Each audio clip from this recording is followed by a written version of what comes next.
ஆண்டவராகிய இயேசு கிறிஸ்துவின் நாமத்தினாலே கர்த்தர் நமக்கு கிருபையா இந்த நாட்களை தந்திருக்கிறார்.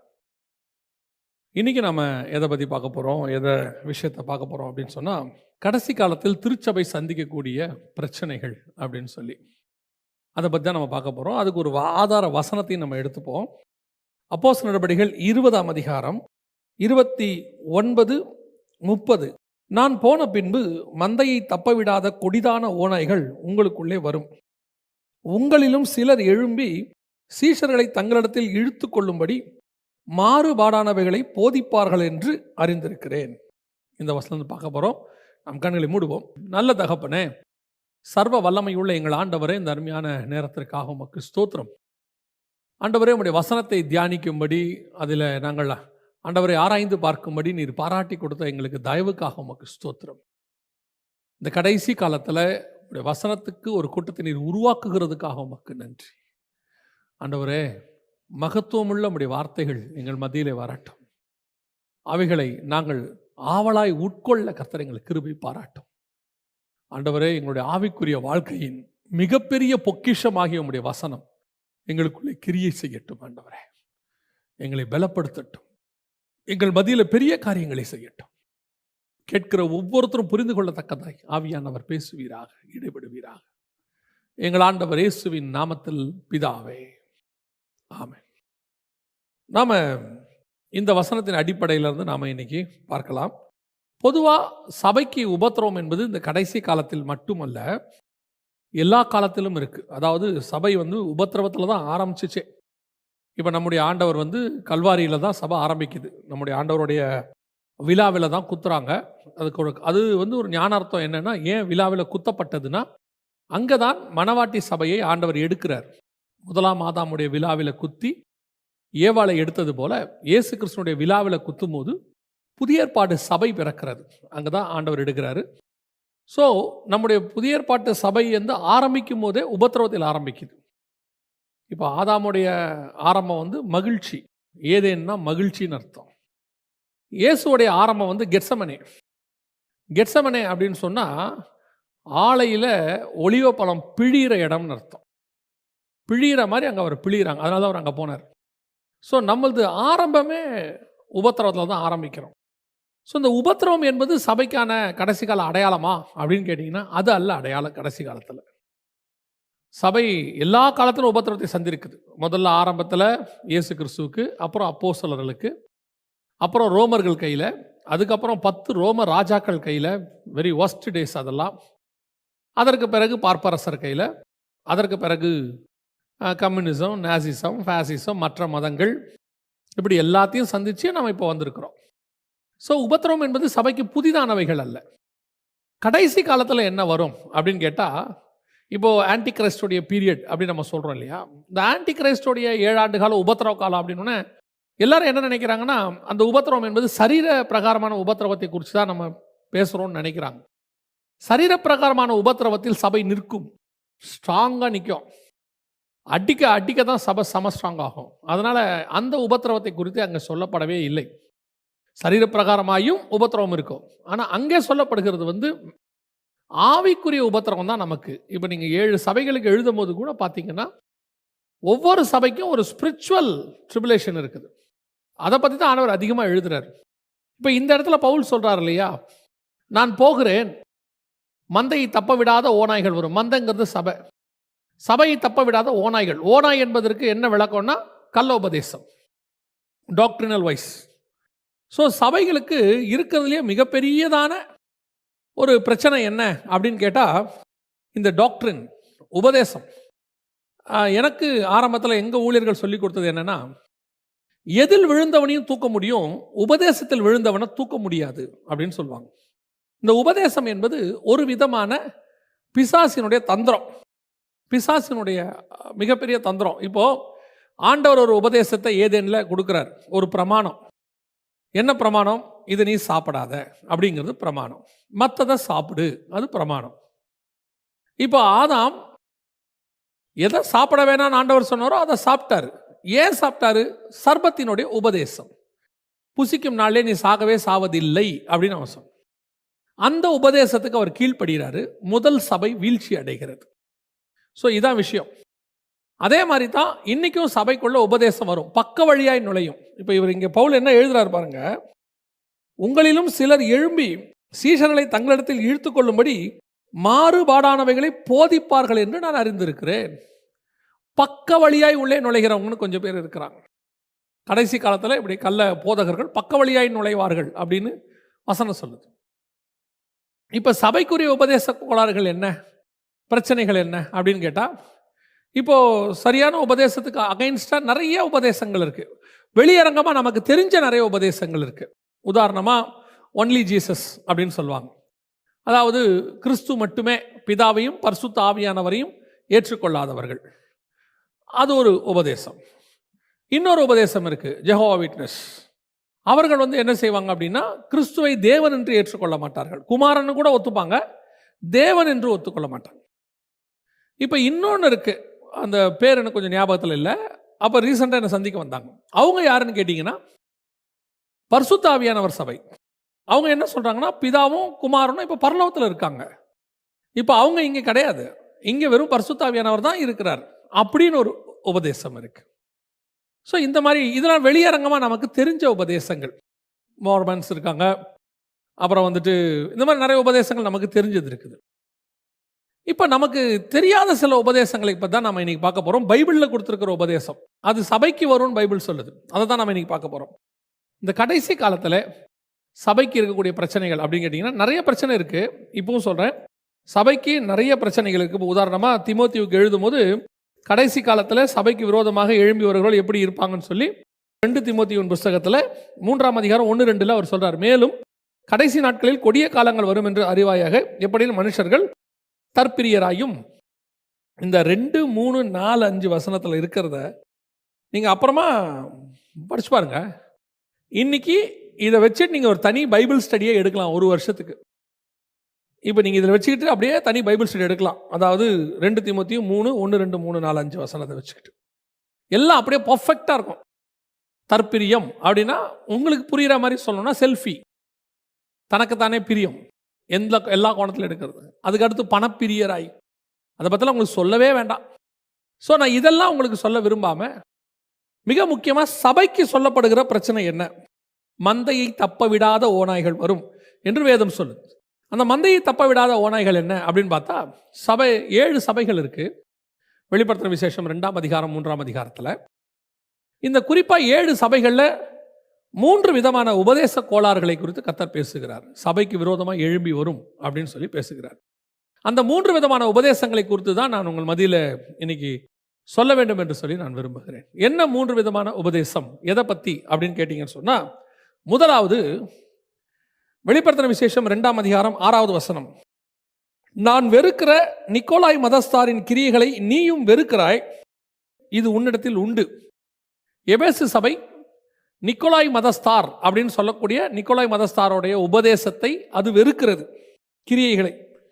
ஆனால் அதே காலத்தில் பெர்கமு சபை, 3வது சபை பெர்கமு, 15வது வசனம் 2:15 வெளிப்படுத்தின விசேஷம் ரெவலேஷன் 2:15. அப்படியே நிக்கோலாய் மதஸ்தாருடைய போதகத்தை கை கொள்ளுகிறவர்களும் முன்னெடுத்தல் உண்டு, அதை நான் வெறுக்கிறேன். எபேசில் கர்த்தர் வெறுக்கிற ஒரு உபதேசம், அதை எபேசுவும் வெறுக்குது, அவங்களும் அந்த உபதேசத்தை கடிஞ்சு கொள்றாங்க. ஆனால் 3வது சபை பெர்கமுல பார்த்தா அந்த உபதேசம் வந்துருச்சு, ஸ்டில் கர்த்தர் வெறுக்கிறார். கர்த்தர் இன்னும் அந்த உபதேசத்தை வெறுக்கிறாரு. ஆனால் எபேசுக்குள்ள வெறுக்கப்பட்ட அந்த உபதேசம், நிக்கோலாய் மதஸ்தாருடைய உபதேசம் எங்கே வந்துருச்சு அப்படின்னு கேட்டீங்கன்னு சொன்னால் பெர்கமுக்குள்ளே வந்துருச்சு. இந்த உபதேசத்தை பற்றி பார்க்க முன்னாடி நீங்கள் ஒரு விஷயத்தை நல்லா புரிஞ்சுக்கணும். இந்த கள்ள உபதேசம் என்பது ஏதோ அந்தந்த ஜெனரேஷனில் எழும்புறது மட்டும் இல்லை, 2000 வருஷமாக இருக்கிறதும் இருக்கு. 2000 இயர்ஸ் கல்ஸ் இருக்காங்க. இந்த பிசாசுகிட்ட நாம கற்றுக்க வேண்டிய ஒரு விஷயம் இருக்கு. என்ன பிசாசுகிட்ட நாம கற்றுக்கணுமா அப்படின்னு கேட்டிங்கன்னா, நம்ம ஆண்டவர்கிட்டயே அது இருக்கு. நம்ம ஆண்டவர்கிட்ட இருக்கிறத கற்றுக்க மாட்டோம். ஆண்டவர்கிட்ட எவ்வளோ காரியங்கள் கற்றுக்க வேண்டியிருக்கு. தாழ்மையின் இடத்துல கற்றுக்கொள்ளுங்கள், பொறுமையை கற்றுக்கணும், அன்பாக இருக்கிறது எப்படி கற்றுக்கணும், இதெல்லாம் கற்றுக்கணும். ஆனால் பிசாசுகிட்டையும் ஒரு சில விஷயம் இருக்குது, அது நம்ம ஆண்டவர்கிட்டையும் இருக்குது.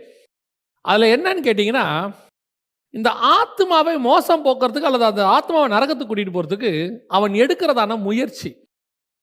சோர்ந்தே போக மாட்டான். உதாரணமா, மோசே பிறக்கும் போது கொலை செய்யறதுக்கான ஒரு முயற்சி நடந்தது. அங்க ஆரம்பிச்சு மோசே அவன் எந்த இடத்துல ஜெயிப்பான்னு பார்த்தீங்கன்னா 120வது வருஷத்துல ஜெயிச்சிருவான். கோபம் கொண்டு அவர் கண்மலையை அடிச்சிருவார். அவன் பிசாசு மோசையின் சரீரத்தை குறித்து தர்க்கம் பண்ணினான் அப்படின்னு யூதால வாசிக்கிறோம். அப்போ 120 வருஷம் ஒருத்தரை ட்ரை பண்ணியிருக்கிறான் பாருங்க. அவன் இயேசு கிறிஸ்து பிறக்கும் போது கொலை செய்யறதுக்கு ட்ரை பண்ணா. நீங்க நல்லா கவனிச்சு பாருங்க. அவர் பிறக்கும் போது ஆரம்பிச்ச அதுக்கப்புறமா எத்தனை தடவை அவரை கொலை செய்ய பார்த்தார்கள் வந்துகிட்டே இருக்கும். கடைசியா கொல்கத்தால கொலை செய்வார்கள். இடைப்பட்ட காலம் 33 வருஷம். ஸோ இந்த 33 வருஷமும் அவன் ட்ரை பண்ணியிருக்கான். அதைத்தான் நான் உங்களுக்கு சொல்ல வரேன். அவன் ஒரு ஆத்மாவை கொல்லவும் அழிக்கவும் நினைக்கிறான்னா அது பிறந்ததுலேருந்து சாவர வரைக்கும் அது மேலே அவனுக்கு ஒரு கன்சர்ன் இருக்கும். அப்படியே ஃபாலோ பண்ணிகிட்டே இருப்பான். எதுக்கு இதை சொல்கிறேன்னா, எபேசு சபையில் இந்த உபதேசத்தை அவன் ஆரம்பிக்கிறான். எபேசு, சிமிர்னா, பெர்கமு 3வது சபை காலத்தில் போய் அதை சக்ஸஸ் பண்ணுறான். சபைக்குள்ளே கொண்டாந்துடுறான். முதல் சபையில் தடுக்கப்படுது, 3வது சபையில் அது ஏற்றுக்கொள்ளப்படுகிறது. அப்படின்னா என்ன அர்த்தம்? 3 சபையின் காலத்திலும் அவன் முயற்சி செய்து கொண்டே இருக்கிறான். அப்ப சபை என்ன பண்ணிருக்கணும்? 3 காலத்திலும் அதை எதிர்த்து கொண்டே இருக்கணும். ஒரு காலத்தில் எதிர்க்கிற சபை ஒரு காலத்தில் அதை அக்செப்ட் பண்ண தொடங்கிருச்சு. இது சபைகிட்ட இருக்கிறதான வீக்னஸ். நம்முடைய மூதாதையர்கள் காலத்தில் சில உபதேசம் கடினமாய் கொடுக்கப்பட்டது. அன்னைக்கு கொடுக்கப்பட்ட உபதேசத்தை அன்னைக்கு உள்ளவர்கள் ஏற்றுக்கொண்டார்கள். இன்னைக்கு அந்த உபதேசம் எல்லாம் என்னவோ படிப்பறிவில்லாத ஊழியக்காரர்கள் சொன்னது போலவும், இன்னைக்கு இருக்கிறவர்கள் பைபிள் காலேஜ் எல்லாம் முடிச்சுட்டு வந்ததுனால, பைபிள் காலேஜ் முடிச்சது தப்புன்னு சொல்லல, பைபிள் காலேஜ் எல்லாம் முடிச்சுட்டு வந்ததுனால அந்த உபதேசம் எல்லாம் குப்பை மாதிரியும் தெரியுது. நான் சொல்லுவேன், நாம் இன்னைக்கு படிச்சு விட்டு செய்கிற காரியத்தை அவர்கள் அன்னைக்கு படிக்காமல் ஆவியில் செய்தார்கள். பாருங்க, அவங்க எதனால இயேசு கிறிஸ்துனுடைய சிலையோ அல்லது அவருடைய போட்டோவையோ எதிர்த்தாங்கன்னு தெரியாது. ஸ்பிரிட்ல எதிர்த்தாங்க. சபைகளுக்குள்ள, வீடுகளுக்குள்ள அதை வைக்கக்கூடாது, இயேசு பார்த்துட்டு போட்டோ வைக்கக்கூடாதுன்னு சொன்னாங்க. எப்போ? நான் சொல்றது 100 வருஷத்துக்கு முன்னாடி, 200 வருஷத்துக்கு முன்னாடி. இன்னைக்கு இயேசு போட்டோ வைக்கக்கூடாதுங்கிறதுக்கு நம்ம ப்ரூஃப் கொடுக்குறோம். என்ன ப்ரூஃப் கொடுக்குறோம்? அந்த இயேசுவோடைய மாடல் யாரு, யாரை வச்சு வரைஞ்சாங்க, எத்தனாம் நூற்றாண்டில் கொண்டு வரப்பட்டது, அது வந்து இயேசு கிடையாது, அதுக்கு பின்னாடி இருக்கிற ஆள் யாரு, எல்லாத்தையும் நம்ம கொண்டு வரோம். இப்போ லேட்டஸ்டாக வரக்கூடிய இயேசுநாதர் படத்துக்கும் 1000 வருஷத்துக்கு முன்னாடி இருக்கிற இயேசுநாதர் படத்துக்கும் என்ன டிஃபரன்ஸு, எல்லாத்தையும் கொண்டு வரோம். அப்படி வரும்போது அது இயேசுநாதர் இல்லைன்னு ப்ரூஃப் பண்ணுறோம். அப்படி சொன்னாலுமே கேட்காத ஒரு குரூப் இருக்கு. ப்ரூஃப் எதுவுமே இல்லாத காலத்தில் எப்படி அவங்க சொன்னாங்க? அதான் ஸ்பிரிட்ல நடத்தினாங்க. அந்த ஆவியில நடத்தும் போது அவர்களை எதிர்க்கிறார்கள். சில விஷயத்தை வேணான்னா வேணாம் தான். அவங்க ஏன் சொன்னாங்க? அவங்க எக்ஸ்பிளைன் பண்ண தெரியாது. அவங்க என்ன சொல்லுவாங்க? ஆண்டவர் சொல்றார் வேணாம்பா, அவ்வளோதான். ஏன்னு அவங்களுக்கு எக்ஸ்பிளைன் பண்ண தெரியாது. ஒரு நாள் வரும், அதை எக்ஸ்பிளைன் பண்ற காலம் வரும். அன்னைக்கு அவங்க இருக்க மாட்டாங்க. இன்னைக்கு நம்ம எக்ஸ்பிளைன் பண்ணலாம்.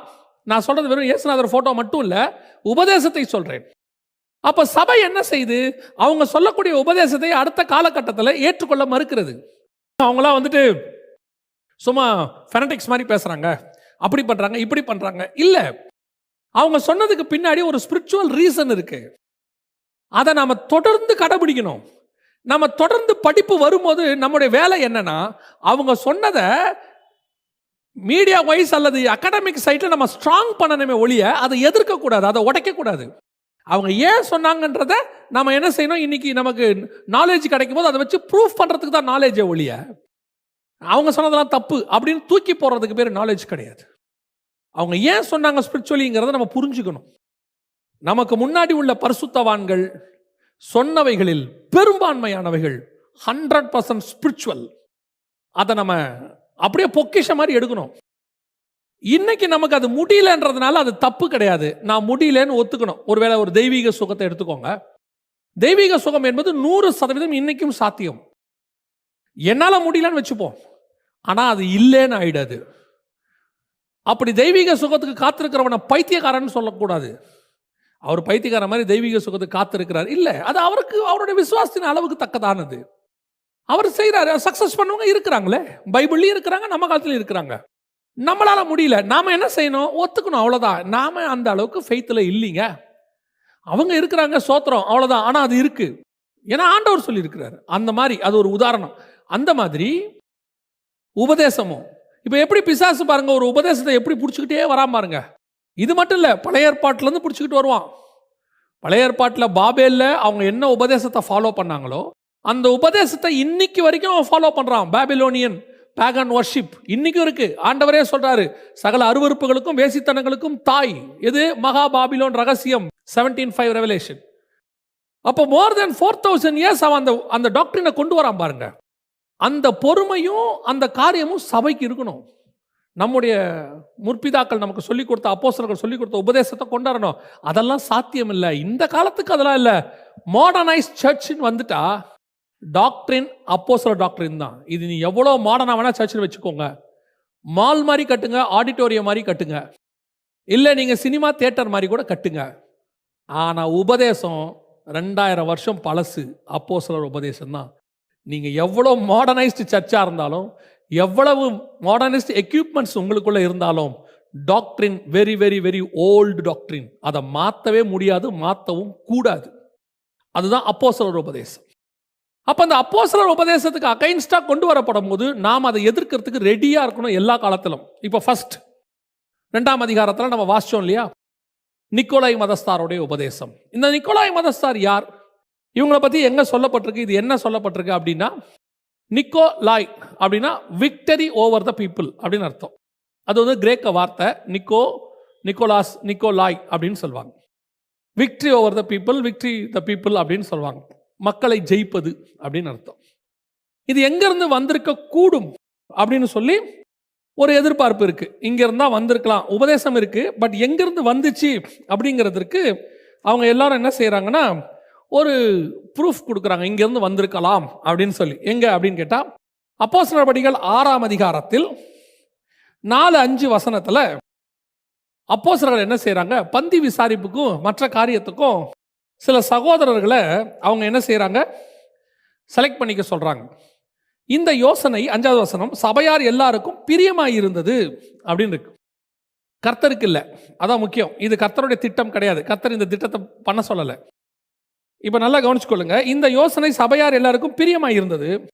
அப்பொழுது விசுவாசமும் பரிசுத்தாவியும் நிறைந்தவனாகிய ஸ்தேவானையும், பிலிப்பையும், பிரகோரையும், நிக்கானோரையும், தீமோனையும், பர்னமேனையும், யூத மார்க்கத்தில் அமைந்தவனாகிய அந்தியோகியா பட்டணத்தானாகிய நிக்கோலாவையும் தெரிந்து கொண்டு அப்படின்னு இருக்குது. இந்த 7 பேரை தெரிந்து கொள்ள சொல்றாங்க இல்லையா. இந்த 7 பேர்ல ஒருத்தன் தான் நிக்கோலாய். இவனா இருக்கலாம். நல்லா கவனிச்சுக்கொள்ளுங்க, இவனா இருக்கலாம். ஏன் இவனா இருக்கலாம் அப்படின்னு கேட்டீங்கன்னு சொன்னா, இவன் இந்த காலகட்டத்தில் மட்டும் அப்போஸ்தலர் 6ஆம் அதிகாரத்தில் மட்டும் 3வது மார்க்கத்துக்கு வந்துட்டான். ஸ்டெபிள் இல்லாதவன் இவன். முதல்ல வந்து அந்தியோகியா பட்டணத்தை சார்ந்தவன், ஆன்டியோகஸ் கிரேக்க பட்டணத்தை சார்ந்தவன். அங்கிருந்து யூத மார்க்கத்தில் அமைந்தவன். அவன் என்ன செய்யறான்னா, நியாயப்பிரமாணத்துக்குரிய ஜூடிசமுக்கு வரான். எங்கிருந்து? கிரேக்க மார்க்கத்திலிருந்து யூத மார்க்கத்துக்கு வரான்.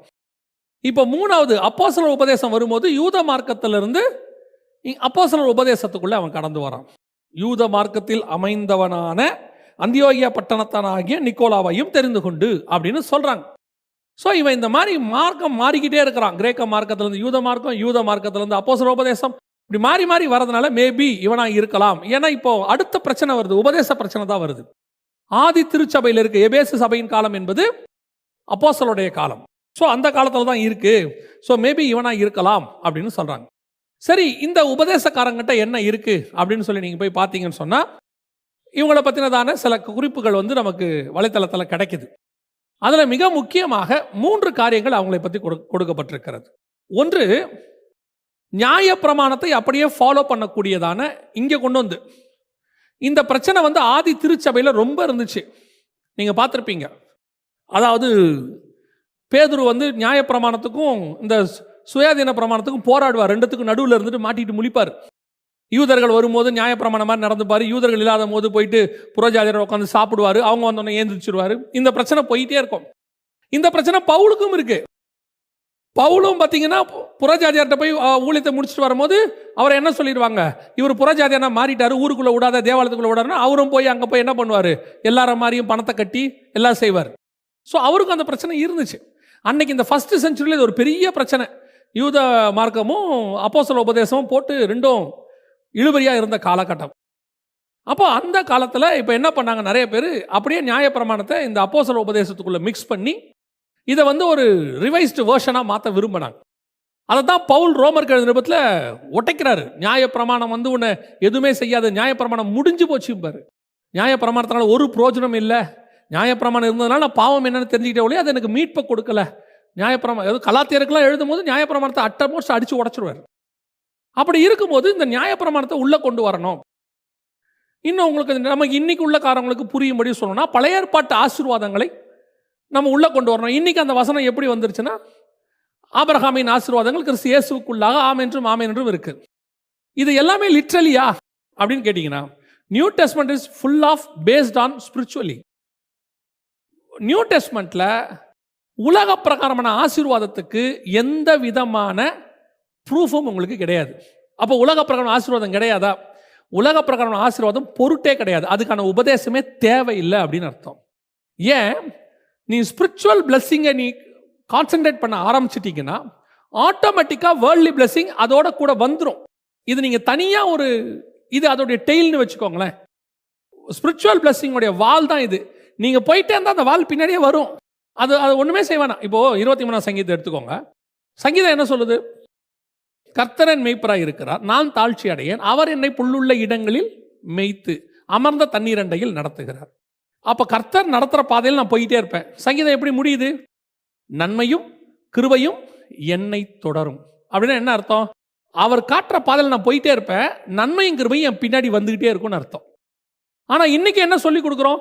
நன்மையும் கிருபையும் கேளு, நன்மையும் கிருபையும் தேடு, ஆண்டவர் உனக்கு அதை கொடுப்பார்னு சொல்லி கொடுக்குறோம். இட்ஸ் அ ராங் டாக்ட்ரின், தப்பான வியூ. அதுதான் நமக்கு டோட்டல் பைபிளுமே வேர்ல்ட்லி பிளெஸ்ஸிங்காக தான் எழுதப்பட்டது நீங்கள் நினச்சிக்கிட்டீங்கன்னா இந்த பைபிள் அதுக்கு தேவையே இல்லை. ஏன், வேர்ல்ட்லி பிளெஸ்ஸிங்க்கு பைபிளை விட நல்லா சொல்லி கொடுக்குறவங்க இருக்காங்க.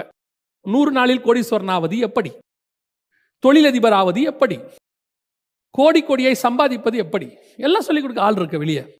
ஆனால் பரலோகத்துக்கு போவது எப்படின்னு சொல்லிக் கொடுக்கறதுக்கு தான் பைபிள். நித்திய ஜீவனை சுதந்திரிப்பது எப்படின்னு சொல்லிக் கொடுக்க தான் பைபிள். மெய்யான தேவன் யார் என்பதை சொல்லிக் கொடுக்க தான் பைபிள். அப்போ இந்த பைபிளை நம்ம எதுக்கு யூஸ் பண்ணிக்கிட்டு இருக்கிறோம்? அப்போ நம்ம பழைய ஏற்பாட்டு பிளெஸ்ஸிங், இந்த நியூ டெஸ்ட்மெண்ட் வந்து என்டையர்லி டிஃப்ரெண்ட்டுங்க. இந்த நியூ டெஸ்ட்மெண்ட்டை நீங்கள் ஓல்ட் டெஸ்ட்மெண்ட்டோட மிக்ஸ் பண்ணி படிக்கணும். அது ஒரு தனி ஸ்டடி. அந்த ஸ்டடியில் தான் நீங்கள் வந்து உண்மையிலேயே காடோடைய மிகப்பெரிய பிளானை புரிஞ்சிக்கவே முடியும். இந்த நியூ டெஸ்ட்மெண்ட்டு ஓல்ட் டெஸ்ட்மெண்ட்டுக்குள்ள பயங்கரமாக மறைஞ்சிருக்கும். நம்ம என்னமோ ஓல்ட் டெஸ்ட்மெண்ட்டை வந்து ஒரு ஒமிட்டட் போர்ஷன் மாதிரி வச்சிருக்கிறோம். ஃபினிஷ்ட் ஆயிடுச்சு, அது முடிஞ்சிருச்சு, அவள் தான், இது மேலே நமக்கு தேவையில்லை அப்படி போதிக்கிறவங்களும் இருக்காங்க. ஓல்ட் டெஸ்ட்மெண்ட்டே தேவையில்லை அப்படிங்கிறவங்களாம் இருக்காங்க. பயங்கரமான மதியணும். ஓல்ட் டெஸ்ட்மெண்ட்டுக்குள்ளே தான் நியூ டெஸ்ட்மெண்ட்டோட சீக்ரெட் வந்து புதஞ்சிருக்கு. அப்படியே இது உள்ள இருக்கிறதால நீங்கள் ரிவீல் பண்ணி எடுக்கலாம் அதில். அப்படி இருக்கும்போது இந்த நியூ டெஸ்ட்மெண்ட்டோடைய பிளெஸ்ஸிங் எல்லாமே ஸ்பிரிச்சுவல். அதனால தான் பவுல் தெளிவாக எழுதுகிறார் கொலோசியருக்கு எழுதும்போது, கீழானவைகள் அல்ல மேலானவைகளை நாடுங்கள், பிதாவின் வலது பாரசத்தில் இருக்கிற மேலானவைகளே நாடுங்கள். அந்த பக்கத்தில் இருக்கிறது அவருடைய வலது பாரசத்தில் இருக்கிற மேலானவைகளே நாடுங்கள். இன்னும் நீங்கள் போக போக போக பார்த்தீங்கன்னு சொன்னால், இம்மைக்குரியவர்களுக்கு மாத்திரம் நீங்கள் தேடுவதற்கு நம்மை போல பரிதவிக்கப்பட்டவர்கள் ஒருவரும் இல்லை. ஸோ இது வந்து அவங்க இந்த வேர்ல்ட்லி பிளெஸ்ஸிங்கை உள்ளே கொண்டு நுழைச்சிட்டாங்க. அன்னைக்கு ஆரம்பிச்சது தான் இந்த நியாயப்பிரமாணமும் உள்ளே வந்துடும். இந்த நியாயப்பிரமாண ஆசீர்வாதத்தை நம்ம அப்படியே இன்னைக்கு ஃபோக்கஸ் பண்ணி இன்னைக்கு நம்ம என்ன கொண்டுட்டோம்? கிரேஸ் டாக்ட்ரின், இல்லைன்னா prosperity doctrine, hyper grace, super grace, என்ன வேணாலும் பேர் வச்சுக்கோங்க. அப்படி வச்சிருக்காங்க. வச்சுட்டு உனக்கு இந்த பூமியில் ஆண்டவர் வீடு கொடுப்பார், காரு கொடுப்பார், ஜெட் ஃப்ளைட் கொடுப்பார், அதை கொடுப்பார், இதை கொடுப்பார், எதை வேணாலும் கொடுக்கட்டும். நீ எங்கே வச்சிருக்க போற எல்லாத்தையும்? எத்தனை வருஷம் இருக்க போற? 70 பலத்தின் மிகுதினால் 80. இந்த 70 வருஷமும் 24/7 365 டேஸ் நீ தேவனோடு கூட சஞ்சரித்தால் கூட உன்னால் பரலோகத்தை அடைய முடியாது. ஏன்? நம்முடைய நீதி அவருக்கு முன்பாக அழுக்கான கந்தைன்னு சொல்லுது. இப்போ நம்ம என்ன பண்ணிட்டு இருக்கிறோம்? முதல் 25 வருஷம் போயிருச்சு, ஆண்டவர் அறியாமலேயே போயிருச்சு. கடைசி 15-20 வருஷம் ஒன்றும் பண்ணவும் முடியாது, அப்படியே உட்கார வேண்டியதான் எங்கேயாவது போய். இடையில இருக்கிற ஒரு 25 வருஷம் 30 வருஷம் இதில் தான் நீ தேவனை தேடி கண்டுபிடிச்சி சஞ்சரித்து பரலோகத்தின் பொக்கிஷங்களை எடுத்து பரலோகத்துக்கு போகிற ரூட்டை கொண்டு போய். இதை பற்றி எந்த கவலையுமே கிடையாது. இந்த பூமிக்குரியதை இம்மைக்குரியதை பற்றி போதிக்கிறதான மிக மோசமான கண்டிஷனில் இன்னைக்கு கடைசி கால சபை. இந்த கடைசி கால சபைக்கு இருக்கிற மிகப்பெரிய போராட்டத்தில் ஒன்று இந்த ப்ராஸ்பரிட்டி டாக்ட்ரின். இந்த ப்ராஸ்பரிட்டி டாக்டரினை குறித்து மிகுந்த எச்சரிக்கையாக இருங்கள். இந்த பூமியில் உங்களுக்கு என்ன தேவையோ அதை கொடுப்பதற்கு பரலோகம் தயாராக இருக்கிறது. எனக்கு எப்பவுமே ஆண்டவர் சொல்லி கொடுத்தது தான், அறுப்பு மிகுதி ஆட்கள் குறைவு, அறுப்புக்கு வேலையாட்களை அனுப்பும்படி பிதாவினிடத்தில் வேண்டிக் கொள்ளுங்கள் சொன்ன இயேசு, அறுப்புக்கு ஆட்களே இல்லைன்னு வெயிட் பண்ணிட்டு இருக்கிற எஜமா அறுக்கிறதுக்கு அருவாளை கொடுப்பாரா மாட்டார? இல்லை அருவாள் இருக்கிறவன் தான் வானா சொல்லுவார், நான் எல்லா ஃபெசிலிட்டிஸும் பண்ணி தரேன்ப்பா, நீ வந்து அறுப்புக்கு வந்தால் போதும், சொல்லவே மாட்டாரா? இன்றைக்கி ஒரு எம்என்சி கம்பெனிக்கு நீங்கள் வேலைக்கு போனீங்கன்னா, மல்டிநேஷனல் கம்பெனிக்கு வேலைக்கு போனீங்கன்னா, ஒரு ஐடி கம்பெனிக்கோ ஏதோ ஒன்று போனீங்கன்னா, இன்றைக்கி விட்டுருங்க, இந்த 1.5 years 2 years விட்டுருங்க, அதுக்கு முன்னாடி வரைக்கும் பிக்கப் அண்ட் ட்ராப் பண்ணுவாங்க. அது மட்டும் இல்லை, உங்களுக்கு அவங்களே ஃபுட் ப்ரொவைட் பண்ணுவாங்க, காஃபி டைம் எல்லாமே இருக்கும், அங்கே லஞ்சு டின்னர் எல்லாம் இருக்கும். போதாததுக்கு உங்களுக்கு வீக்லி ஒன்ஸு ரெக்ரியேஷன் எல்லாம் வச்சு வீக்கெண்ட்ஸு அது இதுன்னு கொடுத்து, ஏன் அவன் கம்பெனிக்கு ஒர்க் பண்ணுற உடனே அவங்கள சந்தோஷமாக வச்சுக்கணும்னு நினைக்கிறாங்க. அப்போ தான் நீங்கள் நல்லா வேலை செய்வீங்க அப்படின்னு சொல்லி அவங்களுடைய மனநிலை மென்டாலிட்டி. சில கம்பெனிஸ் எல்லாம் ஆஃபீஸ்க்கு நீங்கள் ஏறின உடனே அந்த பஸ்ஸே பார்த்தீங்கன்னு சொன்னால் அவ்வளோ லக்ஸூரியஸ் பஸ், அவ்வளோ கம்ஃபர்ட்டாக போகிறதுக்கு வச்சுருக்கிறாங்க. ஒரு உலக பிரகாரமான ஒரு அரசாங்கமே கம்பெனியோ இப்படி செய்யும் போது பரலோகம் உங்களை எவ்வளோ கம்ஃபர்ட்டாக வச்சுக்கணும் தெரியுமா? நீங்கள் நினைக்கிற கம்ஃபர்ட் வேறு. நம்ம உடனே என்ன நினைப்போம், கம்ஃபர்ட்னா நமக்கும் ஒரு 3 பெட்ரூமில் வீடும், அப்படியே நல்ல வாசலில் தோட்டமும் 2 காரும், பிள்ளைகளுக்கு தேவையானதெல்லாம் கொடுத்து அப்படியே அப்படி ஊழியம் அந்த ஊழியம் பண்ணுறதுக்கு இது இல்லை, இது அந்த ஊழியம் வராது. இது எது தெரியுமா?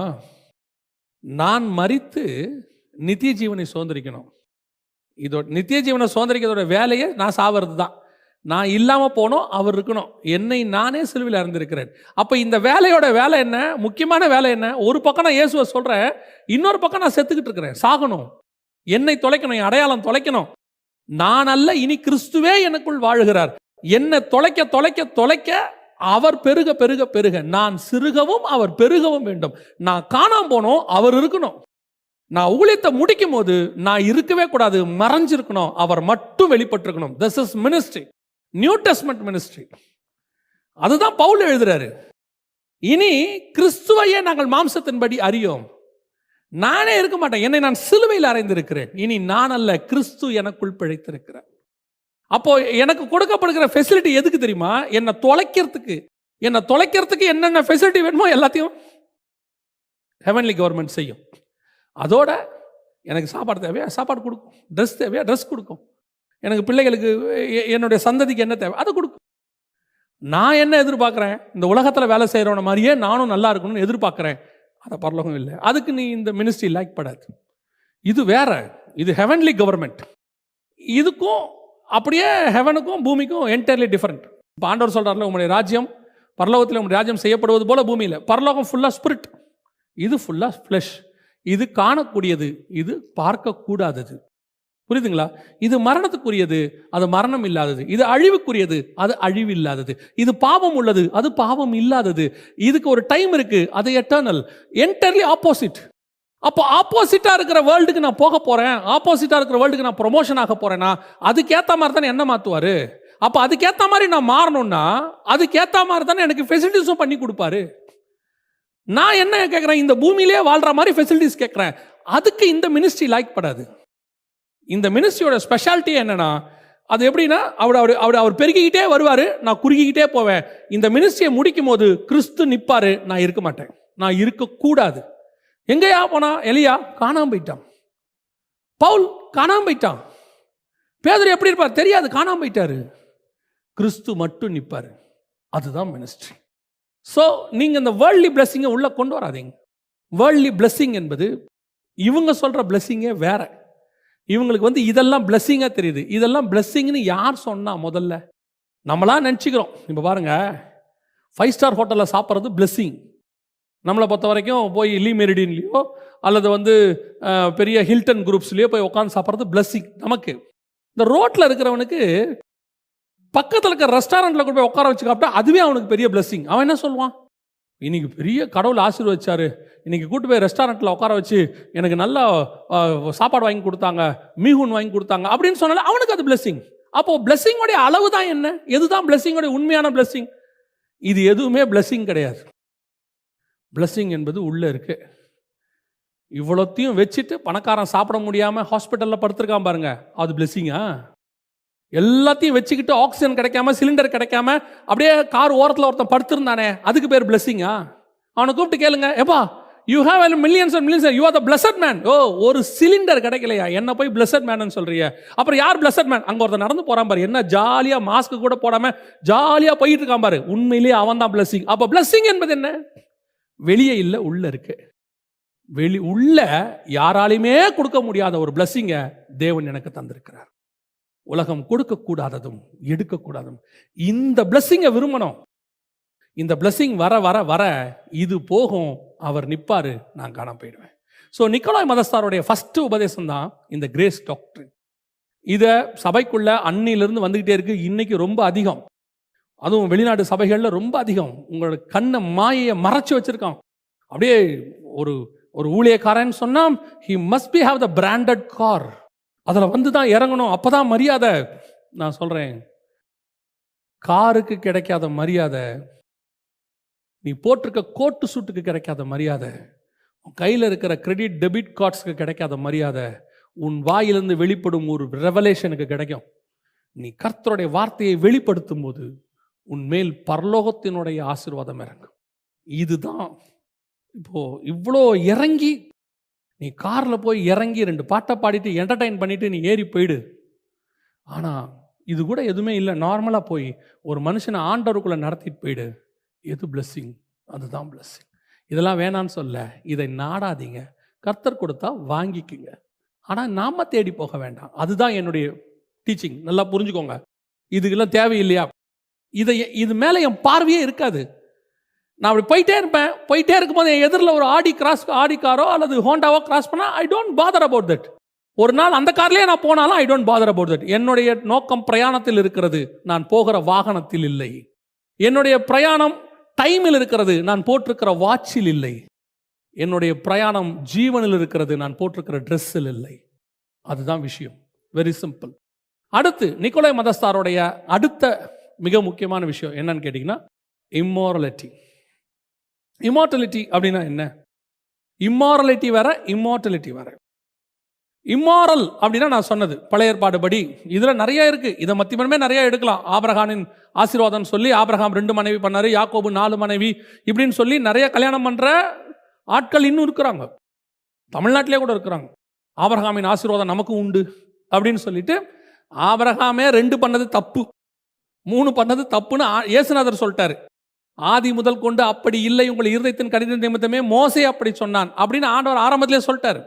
இவங்க அதை பிடிச்சிட்டு அலையிறாங்க. சரி, விட்டுருவோம்.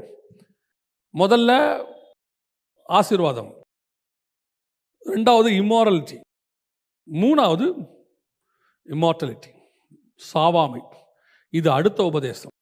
நான் ஏற்கனவே சொன்ன பாருங்க, இந்த சாவாமை குறித்து இப்போ நிறைய பேர் பேசுகிறாங்க. நீங்கள் கேள்விப்பட்டிருப்பீங்க. சாவாமை பற்றி நிறைய பேர் நீங்கள் கேள்வி கூட பட்டிருப்பீங்க. ஆனால் இது எங்கே உள்ள உபதேசம் தெரியுமா? ஏதேனில் உள்ள உபதேசம். இயேசு ஆண்டவர் நீ சாவேன்னு சொல்கிறாரு, சாப்பிட்டா.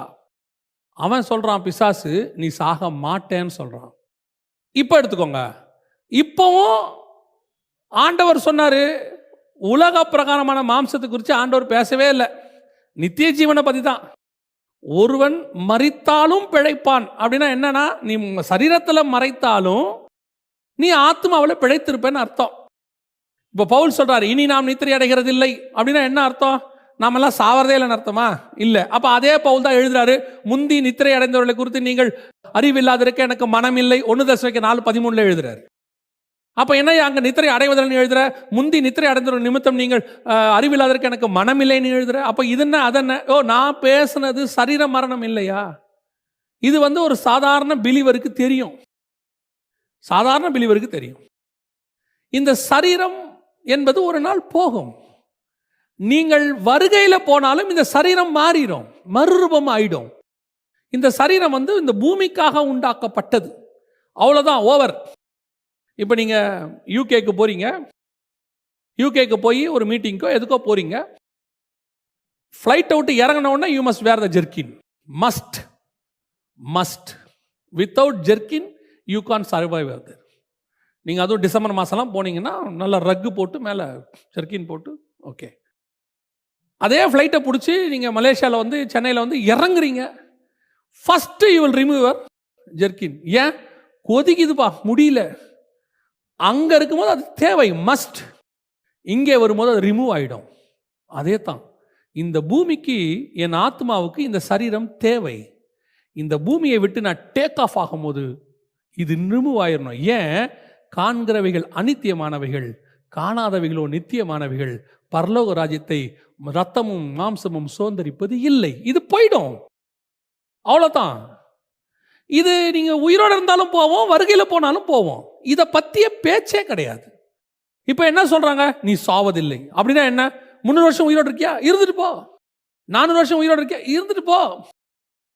969 வருஷம் உயிரோடு இருந்தாலும் நீ சாவ. மெத்துசுலா 70 வருஷம் 80 வருஷத்துக்குலாம் சும்மா பேசி திரிகிறாங்க. நீ 969 வருஷம் இருந்தாலும் நீ சாவ. ஏன்னா வசனம் சொல்லுது 969 வருஷம் மெத்துசுலா உயிரோடு இருந்து மரித்தான். அப்ப சாவ மாட்டேனா? அது பழைய ஏற்பாடு. புதிய ஏற்பாட்டுக்கு வந்துருவோம். புதிய ஏற்பாட்டில் சாகாத அப்போஸ்தலன் யாரு? புதிய ஏற்பாட்டில் சாகாத அப்போஸ்தலன் யாரு? அத்தனை பேரும் மரணத்தை ருசி பார்த்துருக்கிறாங்க. இயேசுநாதரே செத்துருக்கிறாரு, அத்தனை பேரும் செத்துருக்காங்க. ஆனால் மரணம் அவர்களை ஜெயிக்கவில்லை. அவர்கள் மரணத்தை ஜெயமாய் விழுங்கினார்கள். மரணம் அவர்களை நிறுத்தவில்லை, கட்டுப்படுத்தவில்லை. அந்த மரணத்தையும் ஜெயித்து அவர்கள் அப்ப மரணத்தை ஜெயிச்சிருக்கிறாங்க. நீ மரணத்தை ஜெயிச்சாங்கிறத அப்ப மரணத்தோட போராடினான்னு தெரியும், மரணத்தை ஜெயிச்சேன்னு. ஸோ இந்த சாவாமைங்கிற உபதேசம் பிசாசுக்குரியது. ஏதேனில் ஆரம்பிச்சது. வசனம் தெளிவாக சொல்லுது புதிய ஏற்பாட்டில், ஒரே தரம் மரிப்பதும் பின்னர் நியாய தீர்ப்பு அடைவதும் மனுஷனுக்கு நியமிக்கப்பட்டிருக்கிற படியே. எபிரேயருக்கு. ஸோ இங்கே இருக்கு மரணம் என்பது. பைபிள் எப்பவுமே பேசுறது ஆத்ம மரணத்தை பற்றி. சரி, இப்போ இப்படி எடுத்துப்போம். லாசரு ஒரு தடவை மரித்து 2வது தடவை உயிரோடு எழுந்தார். எவிருவின் மகள். இப்போ இவங்களாம் என்ன கணக்கு? மரணத்தை ஜெயிச்சு சாவாமைக்குள்ளே வந்துட்டாங்களா? அதுக்கப்புறம் அவங்க இயேசுவே உயிரோடு எழுப்பிட்டாரு, அதுக்கப்புறம் அவங்க சாவாமல் இருக்காங்களா? லாசர் இருக்கிறாரா? இன்னைக்கு நிறைய பேர் இந்த மாதிரி உபதேசத்தில், இந்த நிக்கோலாய் மதஸ்தாரோடைய உபதேசம் இன்னைக்கும் இருக்கிறது. இன்னைக்கும் உங்களை மோசம் போக்கிக்கிட்டு இருக்கு. ரொம்ப கேர்ஃபுல்லாக இருந்து கொள்ளுங்க. இப்படிப்பட்ட ஆட்கள் வருவாங்க. இது காலகாலமாக 2000 வருஷம் 4000 வருஷமாக ஒரு உபதேசம். உங்களை மோசம் போக்குவாங்க. நல்லா கவனிச்சுக்கொள்ளுங்க. நீங்கள் மரணம் அடையணும்னு நான் சொல்லலை. கர்த்தருடைய வருகை வந்தால் நாம் வருகையில் போக போகிறோம். ஒருவேளை மரணம் முந்துமானால் நாம் மரிக்க போகிறோம். நாம் ஜீவனோடு இருந்தாலும் மரித்தாலும் நமக்கு ஒன்று தான், நம்முடைய ஆத்மா பரதீசுக்குள்ளே பிரவேசிக்கும். அது இந்த மரணம் நம்மை நிறுத்த போகிறது கிடையாது. இந்த மரணம் என்பது எனக்கு கொடுக்கப்படுகிற ரெஸ்ட். இந்த பூமியில் நீ முடிச்சிட்ட, நீ புறப்பட்டு அங்கே போன்றாரு. நான் போகிறத இந்த பூமி என்ன மரணம்னு சொல்லுது. நான் இங்கே வேலையை முடிச்சிட்டேன், அந்த வேலையை நான் வந்த வேலையை முடித்த உடனே நான் கிளம்பி போகிறேன். அப்படி இருக்குதா? பைபிளில் இருக்குது. தானியேல் புஸ்தகம் 12ஆம் அதிகாரத்தில் ஆண்டவர் தானியேலை பார்த்து சொல்கிறாரு, தானியேலாகிய நீயோ என்றால் போய் இளைப்பாரி கொண்டிரு, உன் சுதந்திர வீட்டுக்கு எழும்பும் வரை நீ இளைப்பாரி கொண்டிருன்னு சொல்கிறார் 12ஆம் அதிகாரத்தில். அப்போ அதோடைய அர்த்தம் என்ன? உன் வேலை முடிஞ்சிச்சுப்பா, நீ போ. அப்போ தானியேல் புறப்பட்டு ஆண்டவருக்கு சொல்கிறார், வா உன்னை கொண்டு போய் நான் மேல் பாதாளத்தில் விடுறேன் அப்படின்னு சொல்லி விட போகும்போது பூமியில் என்ன சொல்லுவாங்க? தானியேல் செத்துட்டாரு. சரி, இப்போ என்ன ஆண்டவர் சொல்கிறாரு? நீ வந்த வேலை முடிஞ்சிருச்சுப்பா, யூ கேன் கோ அப்படின்றாரு. நான் போகிறேன். பூமியில் என்ன சொல்லுவாங்க? அவர் செத்துட்டாரும்பா. அவ்வளோதான், இதான் ஃபேக்ட். இதை பூமிக்கு இல்லை, எனக்கு இதுக்கு பேர் மரணம்னு வச்சுருக்கு. இது ஏன் இல்லைங்கிறீங்க? இங்கேயே உங்களை வாழ வைக்க போகிறோம் 100 வருஷம். என்னெல்லாம் கேட்டால் முடிச்சா நான் உடனே போகிறதுக்கு தான் ரெடியாக இருக்கிறேன். நிஜம், பவுலே சொல்கிறாரு, நான் போகிறதுக்கு ஆசைப்படுறேங்கிறார். நான் இருக்கிறது உங்களுக்கு பிரயோஜனமாக இருக்குமே, அதனால் இருக்கிறேங்கிறார் பவுல். மற்றபடி எல்லாருமே போகத்தான் ஆசைப்படுறோம். எப்போ வருவீர் இயேசுவே, ஏங்கி உள்ளம் உம்மை தேடுதேங்கிறாங்க சாரால் நவரோஜம்மா. அதுதான் ஃபேக்ட். இன்ப இயேசு ராஜாவை நான் பார்த்தால் போதும், மகிமையில் அவரோடு கூட நான் வாழ்ந்தால் போதும். இப்போ நம்ம அதெல்லாம் சாவு பாட்டாக மாற்றிட்டு சாவையே ரொம்ப தப்பாக மாற்றிட்டோம்.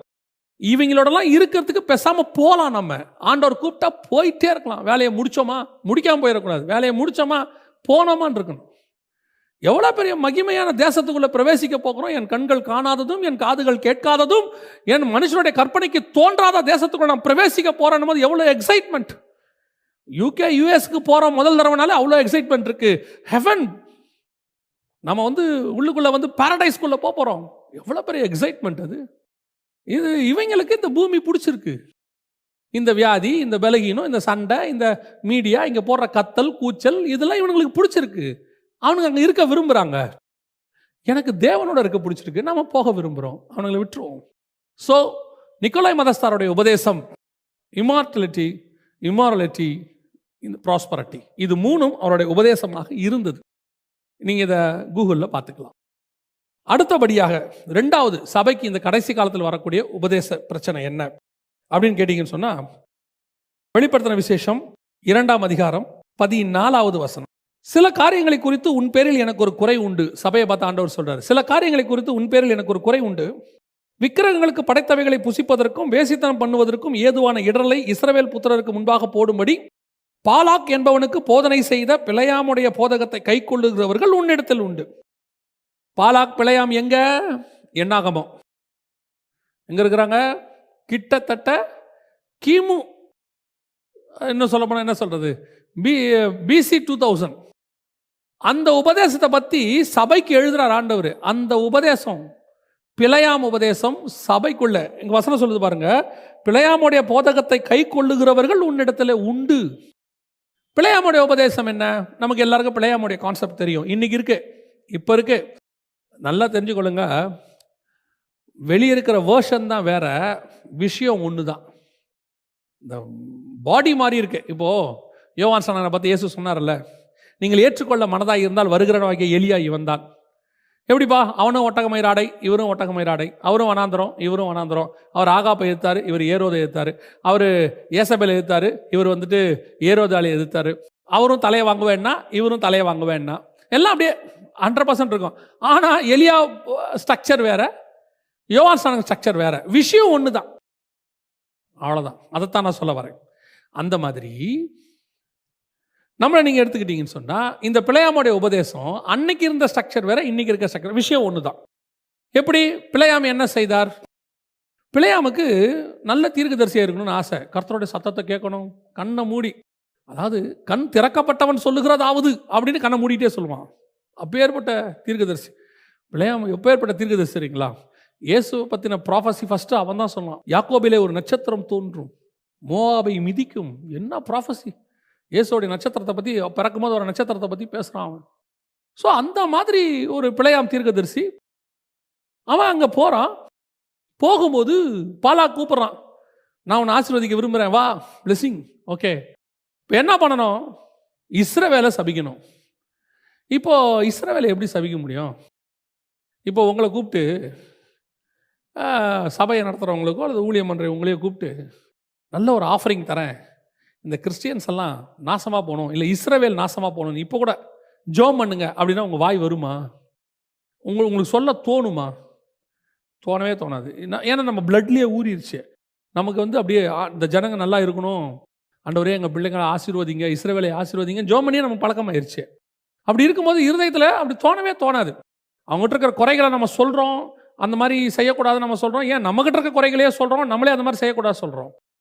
ஆனால் நம்மளால் அவங்களை சபிக்கவே முடியாது. இஸ்ரவேலை மட்டும் இல்லை, நம்ம சபையே நம்மளால் சபிக்க முடியாது. அப்படி இருக்கும்போது பிழையாமால் கண்டிப்பாக முடியாது. பிழையாம் டிஃபால்ட்டாகவே ஆசீர்வதிக்கிறாரு. போன நின்னா எந்த மூலையில் நிறுத்தினாலும் ஆசீர்வதிக்கிறாரு. கடைசியில் பிழையாமுக்கு இப்போ என்ன ஆசை? இஸ்ரவேலை நான் சபிக்கக்கூடாது, அந்த மினிஸ்ட்ரி என்னால் பண்ணவே முடியாது, ஐயோ அது ரொம்ப தப்பு. ஆனால் பாலாகுடைய ஆசீர்வாதமும் வேணும். பாலாகியே நான் பகச்சிக்க முடியாது.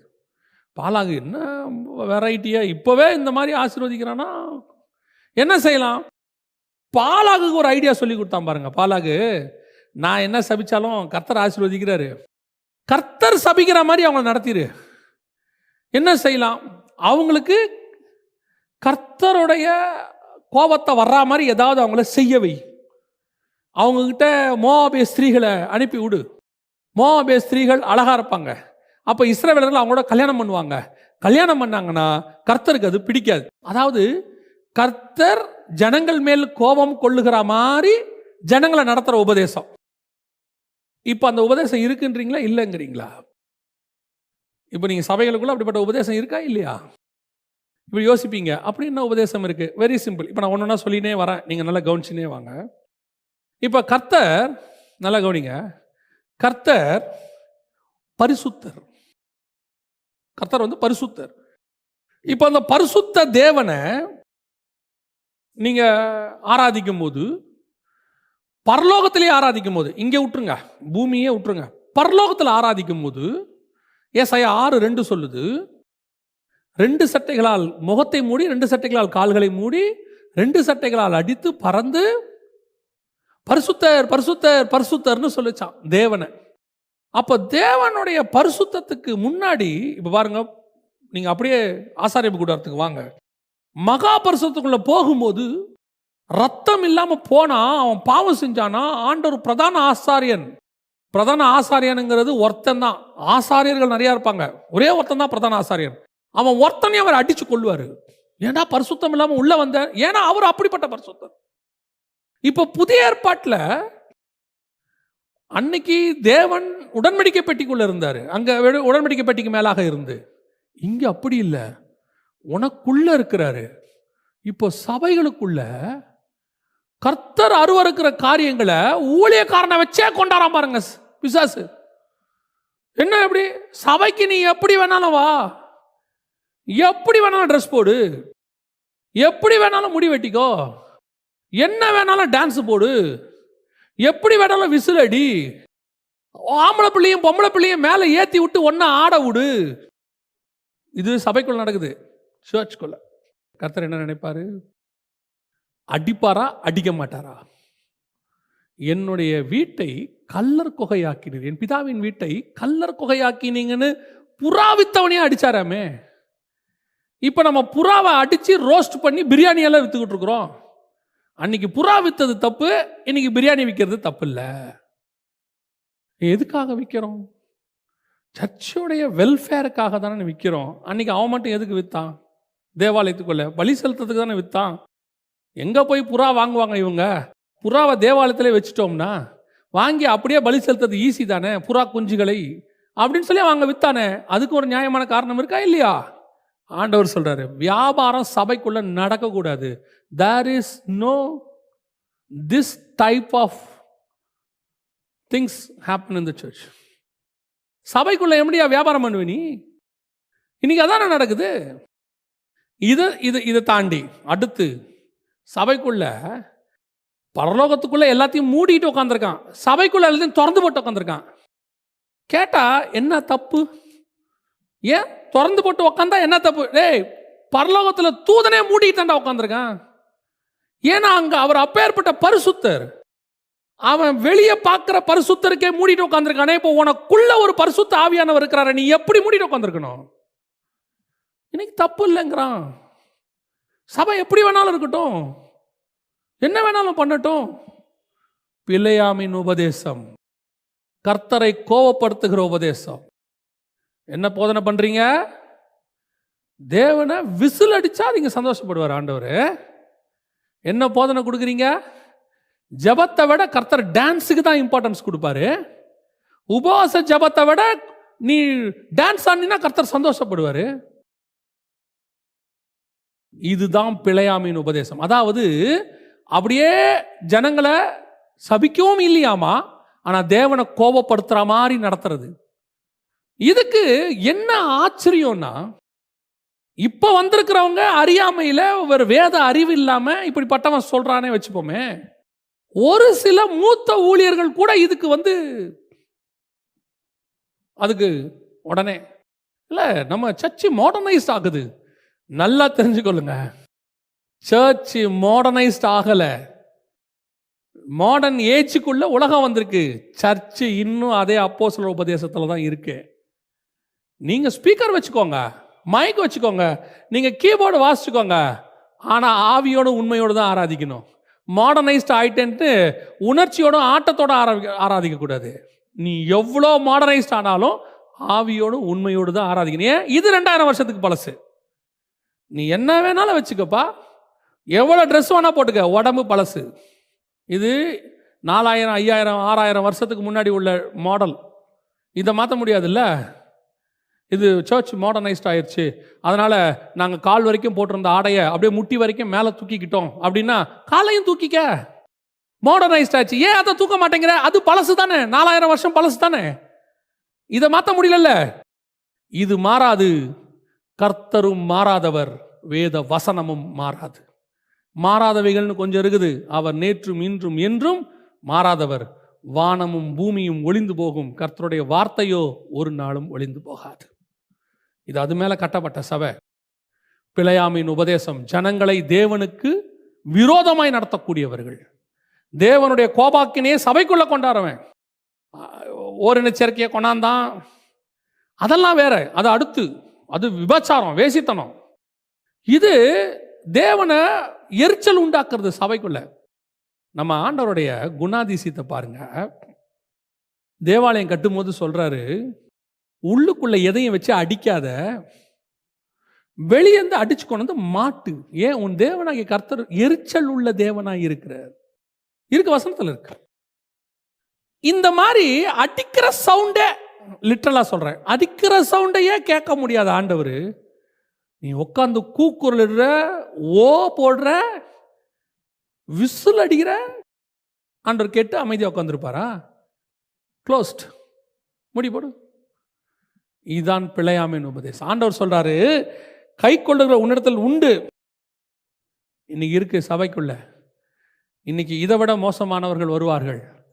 நான் ஊழியர்களுக்கு எப்பவுமே சொல்வேன், சபைக்குள்ள எதை கொண்டு வரணும், எதை கொண்டு வரக்கூடாதுன்னு டிசைட் பண்றதுக்கு தான் கர்த்தர் உங்களை வச்சிருக்கிறார். இப்போ எபேசு சபையின் தூதனுக்கு நீ சொல்லுவது என்னவென்றால் அப்படின்னா என்ன அர்த்தம்? யார் அந்த எபேசு சபையின் தூதன்? அந்த சபையை நடத்துகிறவன். இப்போ பூச்சோங் சபை இருக்கு, இந்த சபைக்கு நீங்க தலைவராக இருக்கு. அப்போ இந்த சபைக்குள்ள ஒன்று வரணும், வரக்கூடாது, டிசைடிங் அத்தாரிட்டி உங்க கையில் தான் இருக்கு. பரிசுத்த ஆவியானவர் உணர்த்துவார், இந்த ஆளை ஏத்தலாம், இந்த ஆளை ஏத்தாத அப்படின்னு சொல்வார். நம்ம கிட்ட இருக்க பிரச்சனை என்ன அப்படின்னு கேட்டீங்கன்னா, கலாத்தியருக்கு எழுதும் போது பவுல் சொல்வாரு, நான் இன்னும் மனுஷனை பிரியப்படுத்துகிறவனா இருந்தால் தேவனுக்கு ஊழியக்காரன் அல்லவே அப்படிம்பாரு. இப்ப நம்ம மனுஷனை எங்க பிரியப்படுத்துறோம்? இப்ப திடீர்னு ஒருத்தர் ஃபோன் பண்ணி சொல்வார், ஒரு ஊழியக்காரர் வந்திருக்கிறாரு. ஏன்னா அந்த வெளிநாட்டில் இருக்கிற சபைகளுக்கு இருக்கிற பிரச்சனையில் ஒன்று, மகா பிரச்சனை என்னன்னா, இந்த விசிட்டிங் பாஸ்டர்ஸ். இந்த விசிட்டிங் பாஸ்டர் ஒருத்தர் வந்திருக்கிறாரு. அவர் இந்த மாதிரி திடீர்னு வந்துட்டாரு, ஒரு மீட்டிங் இருந்தா. இப்போ சொல்றவர் நம்மகிட்ட இன்ஃபார்ம் பண்றவர் ரொம்ப முக்கியமான ஆளாக இருப்பார். அப்போ நீங்க ஆவியில உணரணும், இந்த ஆளை ஏத்தலாமா வேணாமா. சில நேரத்தில் ஆண்டவர் தூது அனுப்புவார். ஸோ அப்போ நம்ம வந்துட்டு டிசைட் பண்ணணும், நம்ம ஸ்பிரிட்ல அந்த ஆளை ஏத்தலாமா வேணாமான்னு தோணணும். அப்போ உங்களுக்கு அந்த ஸ்பிரிட்டை நிதானிக்கக்கூடிய ஆவியை பகுத்தறிகிற வரம் அது இருந்தா ஆவியானவர் உணர்த்துவார். இல்லைன்னு வச்சுக்கோங்க, சிலருக்கு அந்த வரம் இருக்காது, எல்லாருக்கும் இருக்கணும்னு சொல்ல முடியாது, இருந்தா நல்லது. அப்படி இல்லைன்னு வச்சுக்கோங்க, சிங்கப்பூர்ல ஒரு பாஸ்டர் இருக்கிறார், அவருக்கு அவர் ஒரு மெத்தட் வச்சிருக்கிறார். இந்த ஆவியை நிதானிக்கிறதுல அவர் இருக்கு இல்லைங்கிற கான்செப்டுக்கு கொஞ்சம் ஓரம் வச்சுட்டு, அவர் சர்ச்சுக்கு யாராவது ஒருத்தர் ஃபோன் பண்ணி, ஒருத்தர் வந்திருக்கிறாங்க, இவரை இந்த சர்ச்சில், உங்கள் சர்ச்சில் இன்னைக்கு பயன்படுத்தலாமா? முடியாது. ஸ்ட்ரெயிட்டாக முடியாது. ஏன்? எனக்கு அவரை தெரியாது. இல்லை, எனக்கு தெரியும். எனக்கு தெரியாது. உங்களுக்கு தெரியும், உங்கள் சர்ச்சுக்கு அவர் நல்லவர், எனக்கு தெரியாது. ஏன் சர்ச்சுக்கு சில சட்டத்திட்டம் நான் வச்சுருக்கிறேன். ஸோ நான் என்ன செய்கிறேன், நீங்கள் அவரை பற்றின டீட்டெயில்ஸ் என்கிட்ட கொடுங்க, நான் அவரை பற்றி விசாரிக்கிறேன், அவரோட டாக்டரின் எல்லாம் பார்க்குறேன், பார்த்து முடிச்சுட்டு அதுக்கப்புறம் நான் ஜெபம் பண்ணுறேன், அதுக்கப்புறம் ஆண்டவர் என்னை உணர்த்தினா நான் நெக்ஸ்ட் டைம் அவரை கூப்பிட்றேன். ஃபினிஷ். இதை அவர் அவர் ஸ்டாண்டர்டாக வச்சுருக்கிறார். அதனால் அவர் சர்ச்சில் கள்ளோபதேசம் வருங்கிற பிரச்சனையே கிடையாது. இந்த மாதிரி பிழையாமங்கள் உள்ளே வரவே மாட்டாங்க, உள்ளே ஜனங்களை மோசம் போக்கவே மாட்டாங்க. அவ்வளோ பத்திரமா சர்ச்சை பார்த்துக்கிறாரு. அதை தான் நான் சொல்ல வரேன், மனுஷனை பிரியப்படுத்துறது தான் பிரச்சனை வருது. இப்போ இந்த மாதிரி ஆட்கள் உள்ள என்ன பண்ணிடுறான், கள்ள உபதேசத்தை உள்ள நுழைச்சி தேவனை வெறுப்பேற்றிடுறான். சபைக்குள்ள ஜனங்களை அப்படி பண்ண வச்சு இப்படி பண்ண வச்சு நீ என்ன வேணாலும் செய்யலாம். ஏன்னா இந்த மாதிரி சபைகளுக்கு விசிட்டிங் வரும்போது அவங்கக்கிட்ட நல்ல பேர் வாங்கினா தான் நெக்ஸ்ட் டைம் வர முடியும். அப்போ அவங்களுக்கு ஏற்ற மாதிரி பேசினா தான் நல்ல பேர் வாங்க முடியும்.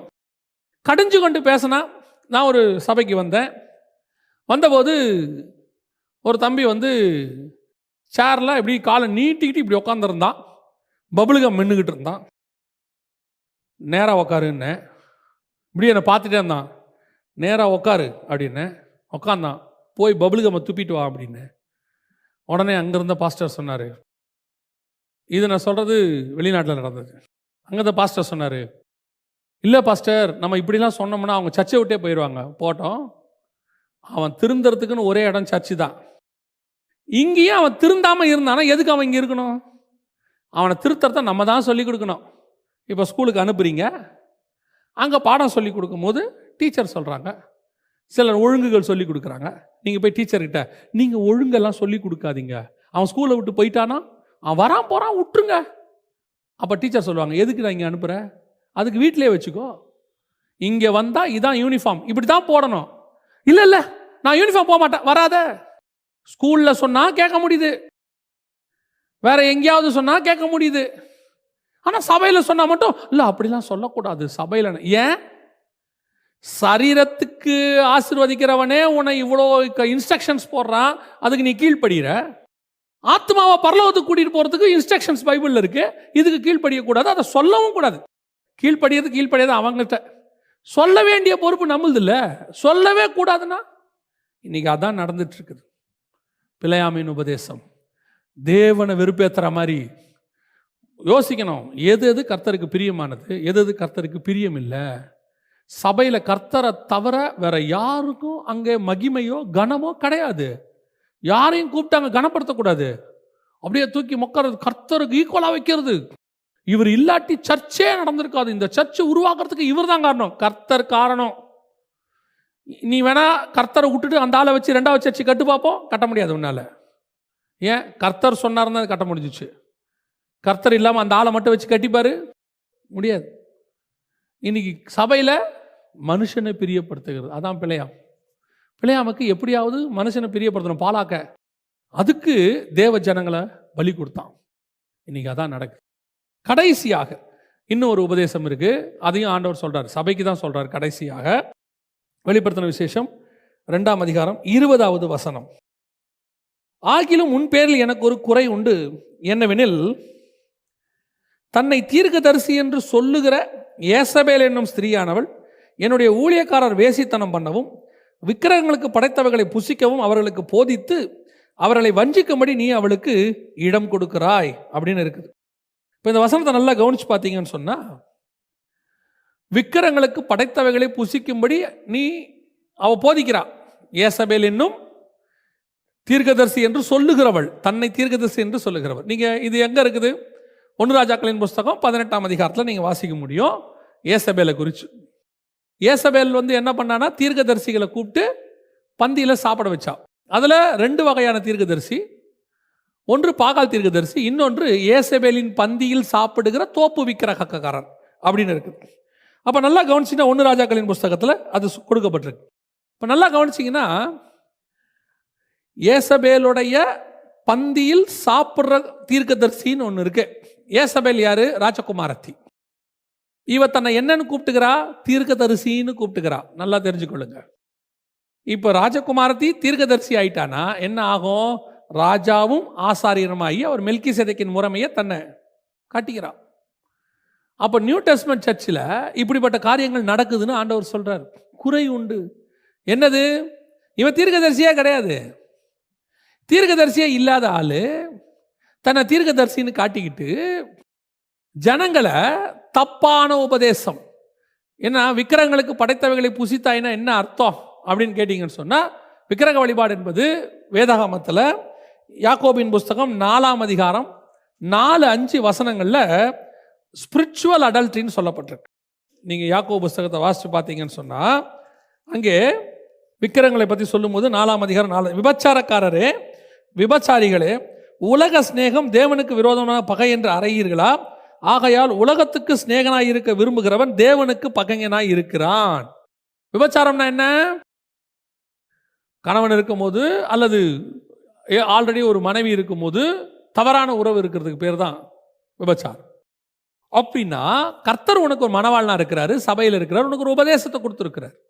இதை வச்சுக்கிட்டே அப்படியே இன்னொரு உபதேசத்தையும் ஃபாலோ பண்றது, இன்னொரு காரியத்தையும் ஏற்றுக்கொள்றது. இதுவும் ஓகே, இதுவும் ஓகே, இந்த உபதேசமும் ஓகே தான், நியாயப்பிரமாணமும் ஓகே தான், கிருபையின் பிரமாணம் ஓகே, ரெண்டும் இருந்துட்டு போட்டு என்ன பிரச்சனை? என்கிட்ட ஒரு ஊழியர் சொன்னார், நீங்க வருகை இருக்கு அப்படின்னு பிரசங்கம் பண்றீங்க, சபை எடுத்துக்கொள்ளப்படும், நிறைய ப்ரூஃப்ஸ் கொடுக்குறீங்க, வருகை வராது அப்படின்னு ப்ரூஃப் பண்ற ஆட்களும் இருக்கிறாங்க, அதனால நான் ரெண்டையுமே ஏத்துக்கிறேன் அப்படின்னாரு. ஏசபேல் உபதேசம், இதுவும் ஓகே தான், இதுவும் ஓகே தான். இல்லையே, அப்படி இருக்க முடியாதே. கர்த்தர் தெய்வமானால் கர்த்தரிடத்தில் வாங்கள், பாகால் தெய்வமானால் பாகால் இடத்துல போங்கள். எப்படி கர்த்தரும் பாகாலும் ஒன்றா ஆக முடியும்? இதெல்லாம் உலகத்தில் உண்டானவைகள்ல, உலகத்தில் உண்டானதையும் நீங்க தேவனிடத்தில் உண்டானதையும் எப்படி ஒன்னா சேர்ப்பீங்க? இன்னைக்கு என்ன ஆகுது அப்படின்னு கேட்டீங்கன்னு சொன்னா, இந்த மாதிரி உபதேசங்கள் சபைக்குள்ள கொண்டு வந்து, இல்ல அதெல்லாம் இருக்கட்டும், யாரு வேணான்னு சொன்னாங்க, இதுவும் இருக்கட்டும், நம்ம கொஞ்சம் அட்ஜஸ்ட் பண்ணி போனா தான் இந்த கடைசி காலத்தில் சபை நடத்த முடியும். கொஞ்சம் அட்ஜஸ்ட் பண்ணி போனா தான் மினிஸ்ட்ரி பண்ண முடியும். இப்படி ஸ்ட்ராங்காலாம் பேசினா முடியாது. அப்ப நம்ம என்ன பண்ணணும்? ஏசபேலை நீங்க எதிர்த்தீங்கன்னா என்ன ஆகும் பாருங்க. ஏசபேல் இருக்கா, எலியா எதிர்க்கிறாரு. என்ன நிலைமை? ஏசபேல் அரண்மனையில் இருக்கிறா, எலியா வனாந்தரத்தில் இருக்கிறாரு. ஏசபேல் நல்லா சாப்பிட்டுக்கிட்டு இருக்கிறா 3 வேளை, இவருக்கு சாப்பாட்டுக்கு வழி இல்லை, சாகிற நிலைமைக்கு வந்துட்டாரு. தூதன் கொண்டு வரான் சாப்பாட்டை. இப்ப என்ன ஆகுது பார்க்கும்போது நிறைய பேருக்கு, கடைசி காலத்துல இப்படி சத்தியம் சத்தியம் சத்தியம்னு பேசி நம்ம என்னத்தை கண்டோம்? அப்ப என்ன பண்ணலாம்? அப்படி கொஞ்சம் உலகத்தோடையும் மிக்ஸ் பண்ணி போங்க, அட்ஜஸ்ட் பண்ணி போங்க. நம்ம கொஞ்சம் அப்படி பேலன்சிங்கா தான் போகணும். பேலன்சிங்கே கிடையாது பைபிள்ல ஒன்று கர்த்தர் இல்லை உலகம், ரெண்டையும் மிக்ஸ் பண்ண முடியாது. ஒன்று இருள் இல்லை வெளிச்சம், ஒன்று விசுவாசம் ஒன்று அவிசுவாசம். விக்கிரகத்துக்கும் வெளிச்சத்துக்கும் சம்பந்தம் இது, விக்கிரகத்துக்கும் தேவனுக்கும் சம்பந்தம் இது. எப்படி பேலன்ஸா போவீங்க? சபைக்குள்ள வரும்போது அப்படியே பரிசுத்தத்தை பத்தி பயங்கரமா பேசுறது, வெளியே போன உடனே விக்கிரகாராதனக்காரனோட கூட உட்காந்து அங்கேயும் நாங்கெல்லாம் ஒன்று தான், அவங்க வேற மதம் இவங்க வேற மதம், பட் எல்லா மதத்திலையும் கடவுள் ஒன்றா தானே இருக்கிறாரு அப்படின்னு அங்கேயும் போய் உட்காந்துக்கிறது. அப்புறம் சபையில என்ன பேசுறது? தேவன் ஒருவரே. எப்படி? அது தப்பு இல்லை, ஸ்பிரிச்சுவல் அடல்ட்ரி. வசனம் சொல்லுது, ஏசபேல் பந்தியிலையும் போய் உட்காந்துக்கிறான், அங்க அவ கொடுக்குற சாப்பாட்டையும் சாப்பிட்டுக்கிறான், அதையும் ஒத்துக்கிறான், அதுவும் சரின்றான். இங்க இதுவும் சரி. நான் கர்த்தருடைய தீர்க்கதரிசி, அங்க யாரு? ஏசபேல் தீர்க்கதரிசி.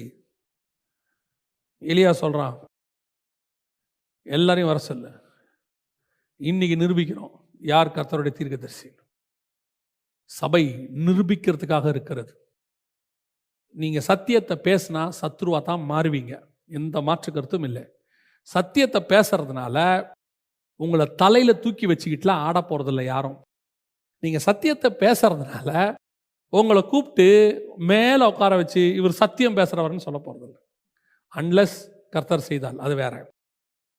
நீங்க அட்ஜஸ்ட் பண்ணி போனீங்கன்னா எல்லாரோடையும் போய் உட்காரலாம். ஆனா நான் சொல்லுவேன், நீங்க அட்ஜஸ்ட் பண்ணி போனீங்கன்னா 10ஓட 11. நீங்க சத்தியத்துக்கு நின்னீங்கன்னா நீ தான் ஒன்று. You are unique ministry. நீ வனாந்தரத்தில் ஓடுறவனா இருக்கலாம்யா, நீ ஒதுக்கப்பட்டவனா இருக்கலாம், நீ சத்தியத்தை பேசுறதுனால உன்னை கூப்பிடாம இருப்பாங்க. அவர் சும்மா சத்தியம் சத்தியம் சொல்லிட்டு நம்மள அவரெல்லாம் சரிப்பட்டு வர மாட்டாருங்க அப்படின்னு சொல்லலாம், உன்னை ஒதுக்கலாம், என்ன வேணாலும் செய்யலாம். பரலோகம் உன்னை ஒதுக்காது. நாளைக்கு இந்நேரம் தலையை வாங்குவேன்னு சொன்ன ஏசபேல் செத்தாலே ஒழிய எலியா சாகவே இல்லை கடைசி வரைக்கும். அவன் ஏறி மேலே போயிட்டான். அதான் நீங்களும் நானும். நாம சத்தியத்துக்கு தான் நிற்கணும், சத்தியத்தை போதிக்க தான் வந்திருக்கிறோம், சத்தியத்தை பேச தான் வந்திருக்கிறோம். இது யாருக்காகவும் காம்ப்ரமைஸ் ஆகாது.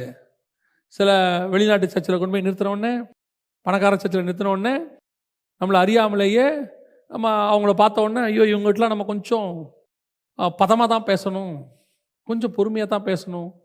ஏன்னா பெரிய சர்ச்சு பெரிய பாஸ்டர் கூப்பிட்டு போகும்போதே பிஎம்டபிள்யூவில் கூட்டிகிட்டு போவாங்க, கொண்டு போய் உட்காரும் போதே பெரிய முன்னாடி இருக்கிற பெரிய லக்ஸூரியஸ் சேரில் உட்கார வைப்பாங்க.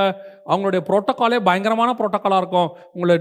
உங்களை இன்வைட் பண்ணுறது ஒருத்தர், வெல்கம் ட்ரிங்க் கொடுக்கறது ஒருத்தர், உங்களுக்கு ப்ரோக்ராம் லிஸ்ட்டு கொடுக்கறது ஒருத்தர், உங்களை கொண்டு போய் அப்படி உட்கார வைங்க.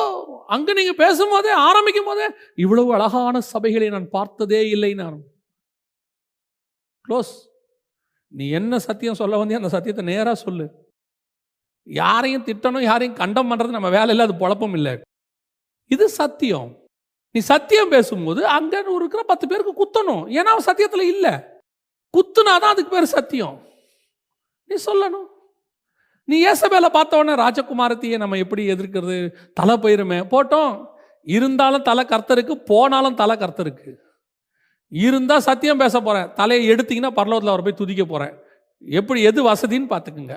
என்னை விட்டிங்கன்னா இங்கே சத்தியம் பேசுவேன், தூக்கிட்டீங்கன்னா அங்கே போயிடுவேன். ஆனால் ஒன்று, நாங்கள் பேசுகிறத மட்டும் நிறுத்த போகிறதே இல்லை. அவ்வளோதான். ஒன்று இங்கே பேசுவோம், இல்லை அங்கே பேசுவோம். எதுக்கு பயம்? சத்தியத்தை சத்தியமாக பேசுங்க. ஊழியக்காரங்க நிறைய பேர் பார்த்துட்ருக்குறீங்க, ஊழியத்துக்கு ஒப்பு கொடுத்தவங்க இருக்கிறீங்க, பாடம் படிக்கிறீங்க. நீங்கள் இந்த ஊழியம்ங்கிறது ஏதோ நீங்கள் வந்துட்டு கடமைக்கு செய்கிறதெல்லாம் கிடையாது. இந்த ஊழியங்கிறது ஏதோ டைம் பார்ட்டாக இல்லை ஒரு வேலையை விட்டு இந்த வேலைக்கு வரதெல்லாம் கிடையாது. இது கர்த்தருக்கென்று வைராகியமாய் நிற்பதற்கு கர்த்தர் அழைச்சிருக்கிறதான ஒரு வேலை. அதுவும் இந்த காலத்தில் கர்த்தருக்கென்று பட்சத்தில் நிற்கிறவன் யார்னு ஆண்டவர் கேட்குறார். ஏன்னா ஏகமாய் அவர்கள் கெட்டு போனார்கள். ஒரு பெரிய கூட்டம் தேவனை விட்டு தூரம் போயிடுச்சு. இப்போ ஆண்டவருக்கு கடைசி காலத்தில் உருவின பட்டயத்தோடு கூட கர்த்தருக்காக நிற்கிற வைராகியம் உள்ள தாவீதுகள் வேண்டும். அந்த அத்தனை பட்டணத்தை பார்த்த உடனே பவுலுக்கு ஆவியிலே வைராக்கியம் கொண்டு அப்படிங்கிற பாருங்க, அந்த வைராக்கியத்தோட வேணும். மினிஸ்ட்ரிக்கு வரேன்னா சம்பாதிக்க வராதிங்க. மினிஸ்ட்ரிக்கு வரேன்னா ஃபியூச்சரை இங்கே செட்டில் பண்ணுறதுக்கு வராதிங்க. செட்டிலான ஊழியக்காரனை பார்த்துட்டு வராதிங்க. பைபிளில் இருக்கிற ஊழியக்காரனை பார்த்துட்டு வாங்க. உன் தேவையை கர்த்தர் சந்திப்பார். இது அதில் எந்த விதமான மாற்று கருத்தும் இல்லை. உன்னுடைய ரோல் மாடல் பைபிளில் இருக்கிறவனாக தான் இருக்கணும். உன்னுடைய ரோல் மாடல் சுற்றி இருக்கிறவன் எவனும் இருக்கக்கூடாது. உன் ரோல் மாடல் தேவனாக இருக்கணும். நீ அப்படி எந்த ஒரு சத்தியத்துக்கும் காம்ப்ரமைஸ் ஆகாதீங்க. எந்த ஒரு உபதேசமும் இதுதான் சத்தியம், இப்படி தான் ஆண்டவர் சொல்லியிருக்காரு, நான் இப்படி தான் சொல்வேன். இல்லைப்பா இது 2000 வருஷம் பழசு. ஏன் ஆண்டவர் 4000 வருஷம் பழசு, 6000 வருஷம் பழசு. அதெல்லாம் இன்னைக்கு அப்ளை பண்ண முடியாது. அப்ளை பண்ண முடியும். ஏன் முடியாத, அப்ளை பண்ண முடியாத ஒரு உபதேசத்தை ஆண்டவர் கொடுத்துருக்காருன்னா பைபிளை கையில் எடுக்காத. இந்த பைபிளில் இதெல்லாம் அப்ளை பண்ண முடியாதுன்னு ஒரு வசனத்தை ஸ்டேட்டஸ் போடுங்க, எல்லாத்தையும் அப்ளை பண்ணலாம். இன்னும் 1000 வருஷம் கழிச்சு அப்ளை பண்ணலாம். ஆண்டவர் அப்படி தான் கொடுத்துருக்காரு, அப்டேட்டட் வெர்ஷன். ஸோ சபைகளுக்கு கடைசி காலத்தில் இந்த மாதிரி உபதேசங்கள், போராட்டங்கள் வந்துக்கிட்டு இருக்கு. நீங்கள் ஸ்பிரிச்சுவல் போராட்டத்தை பாருங்கள், ஃபிசிக்கல் போராட்டத்தை பற்றி பார்க்கவே பார்க்காதீங்க. பிசாசுக்கு நல்லா தெரியும் ஃபிசிக்கல் போராட்டத்தில் சபை ஜெயிக்கும். ஏன்னா அவன் நம்மளை விட கிட்டத்தட்ட அவனுக்கு 6000 வருஷம் எக்ஸ்பீரியன்ஸ் இருக்கு. அவனுக்கு நல்லா தெரியும் இவனுங்கெல்லாம் அடித்தா வளர்ந்துருவானுங்க, அடிக்க இவனுங்க இன்னும் ஸ்ட்ராங் ஆவானுங்க, இவனுங்கெல்லாம் இரும்பு மாதிரி, அதுவும் அடிக்க இவனுக்கு ஸ்ட்ராங் ஆகிட்டே போவாங்க. ஆண்டவர் பார்த்துருக்கான். அவனுக்கு தெரியும் எங்கே தட்டினா இவனுங்க விழுவானுங்கன்னு. அதுக்கு தான் ஆண்டவர் தெளிவாக எழுதுறாரு. பிழையாம் காலத்தில் வந்த மாதிரி வரும், ஏசபேல் காலத்தில் வந்த மாதிரி வரும், நிக்கோலாய் மதஸ்தருடைய உபதேசம் வரும், ரொம்ப கேர்ஃபுல்லாக இருந்துக்கோ, இதெல்லாம் சபையை மோசம் போக்குறது. ஆண்டவர் ஏதாவது சொன்னாரா? சிமனா சபையை பார்த்து ஆண்டவர் என்ன சொல்றாரு பாருங்க, உன்னை காவலில் போடுவார்கள், மரண பரியந்தம் உண்மையாயிரு, ஜீவகிடத்தை பெற்றுக்கொள்வாய். ஆண்டவர் உபத்திரவத்தை பற்றி ஆசீர்வாதமாக தான் பேசுறாரு. எதை பற்றி ஆண்டவர் ரொம்ப பயப்படுறாரு? சபை இப்படி போயிடக்கூடாதுன்னு, உபதேசத்தை குறித்து. அதனால தான் பவுலும் சொல்றாரு, மந்தையை தப்ப விடாத ஓநாய்கள் வரும். ரொம்ப கேர்ஃபுல்லாக இருந்து கொள்ளுங்க. ரொம்ப சீக்கிரத்தில் சபை எடுக்கும்படி ஆண்டவர் வருவார், சபை எடுத்துகிட்டு போவார். கரை திரை அற்ற மணவாட்டி சபை தான் போகும். அதனால தான் பவுல் சொல்றாரு, கற்புள்ள கன்னிகையாக ஒரே புருஷனுக்கு நியமிக்கப்பட்ட. இப்போ நம்ம அப்படிப்பட்ட ஒரு சபையா கடைசி வரைக்கும் நிற்கணும். அப்படிப்பட்ட சபைகளை உருவாக்கணும். அதுக்கு தான் ஆண்டவர் நம்மளை வச்சிருக்கிறார். நான் மட்டும் அப்படி நிற்கிறது இல்லை, அந்த மாதிரி ஒரு கூட்டத்தை உருவாக்கணும். உருவாக்கிட்டு நான் போயிடணும். அப்போ அவங்க அதே மாதிரி ஒரு கூட்டத்தை உருவாக்கிட்டு வருவாங்க. அப்படியெல்லாம் பவுலும் தீமோத்தேயும் செஞ்சதுனால தான் இன்னைக்கு நம்மலாம் நிற்கிறோம், நம்மலாம் வந்திருக்கிறோம். ஸோ நமக்கு அந்த ஒரு வைராகியம் நமக்கு இருக்கணும். நம்ம ஒரு சின்ன ஜோமனி முடிக்கலாமா? கண்களை மூடுவோம். சர்வ வல்லமை உள்ள எங்கள் தகப்பனே, இந்த அருமையான நேரத்திற்காக உமக்கு ஸ்தோத்திரம். தேவனாகிய கர்த்தர் எங்களுக்கு கொடுத்த சந்தர்ப்பத்திற்காக நன்றி. வேத வாக்கியங்களை ஆராய்ந்து பாருங்கள், அவைகளிலே நித்திய ஜீவன் உண்டு என்று சொன்னீரப்பா. ஆண்டவரே, இவ்வளவு நேரம் உடைய வேதத்தை ஆராயும்படி நீர் பாராட்டின தயவுக்காக உமக்கு ஸ்தோத்திரம். நித்திய ஜீவனை எங்களுக்கு கொடுக்கும்படி நீர் பாராட்டின கிருபைக்காக உமக்கு நன்றி. மகிமையுள்ள கரத்தில் தாழ்த்துகிறோம். ஆண்டவரே, வசனத்தை போதிக்கிற நாங்கள் ஆகாதவர் என்று போகாதபடிக்கு நாங்கள் முடிவு பரியந்தம் அந்த வசனத்திலேயே நிற்க, சத்தியத்தில் நிற்க, எங்கள் கடைசி ஜீவன் போகும் வரைக்கும் இந்த சத்தியத்தை நாங்கள் உயிர் மூச்சாக கடைசி வரைக்கும் அதில் நிற்க எங்களுக்கு கிருபை பாராட்டும். எங்கள் சபையை எத்தனை புயல் தாக்கினாலும், எத்தனை ஓநாய்கள் தாக்கினாலும் எங்கள் சபை சத்தியத்தில் இருக்கிற சபையாய் மாறட்டும். எங்கள் ஆண்டவர் இயேசுவின் நாமத்தில் ஒப்பு கொடுத்து ஜெபிக்கிறோம் எங்கள் ஜீவனுள்ள நல்ல பிதாவே, ஆமென்.